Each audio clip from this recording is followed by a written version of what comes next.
À la tombée de la nuit, là, je me disais, là, c'était quand même chouette, quoi. On était 10 bateaux à vue, comme si on faisait un petit parcours côtier en baie de Quiberon, quoi. Et ça fait 4 jours que ça dure comme ça.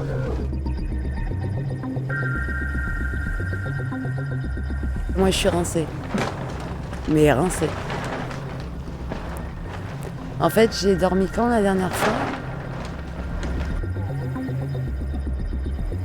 Tu sais, j'étais à la barre, et puis je m'endormais, puis je barrais en dormant, comme ça, et puis ça allait, quoi, c'est comme si du près, ça allait. Ça souffle pas, ça s'arrête, ça repart. C'est à moitié n'importe quoi. Dans les îles, là, quand on est redescendu, sous Spi, à des moments, on prenait des bouffes, il y avait 25 nœuds, puis 10 secondes après, il y avait 10 nœuds. J'ai fait une grosse erreur, quoi, parce que là, je prends 2000 dans la vue bêtement, quoi. Alors que j'aurais dû rester tranquillement, sans rien faire, c'était plus simple.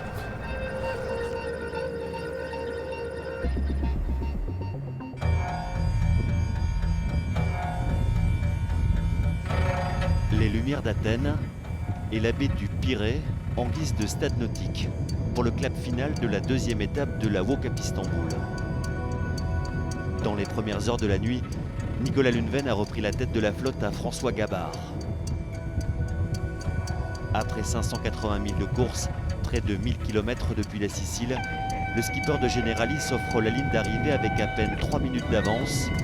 Jusqu'au bout, Nicolas Lunven a fait preuve d'un superbe sang-froid.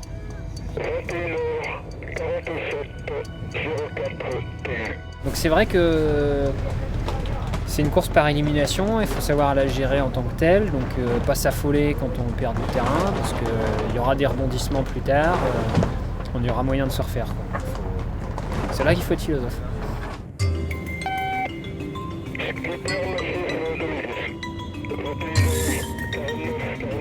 C'est toujours pareil quand l'étape elle dure 3 jours ou 4 jours, et là on arrive et les 2 dernières heures tu te fais doubler par quelqu'un, donc il y a une petite déception là-dessus. Mais après, si je vois l'ensemble de la Manche et les 4 journées d'étape, elle est magnifique. Nicolas Lunven, François Gabard et puis Fabien Delahaye à la 3e place. Une triplette de blondinés hyper talentueux, la génération montante de la classe Figaro-Beneteau, adversaire sur l'eau et copains à la ville. Tout l'hiver dernier, on s'entraînait ensemble et on habitait ensemble dans une maison à Port-la-Forêt. Et voilà, c'est vrai que Nico il a gagné le classement Bisu il y a 3 ans, François il y a 2 ans, moi l'année dernière. Et puis voilà, on est tous on est tous les trois un peu bien motivés sur le circuit et à essayer de bien marcher. Et puis là, voilà, notre premier podium tous les 3 réunis, c'est pas mal.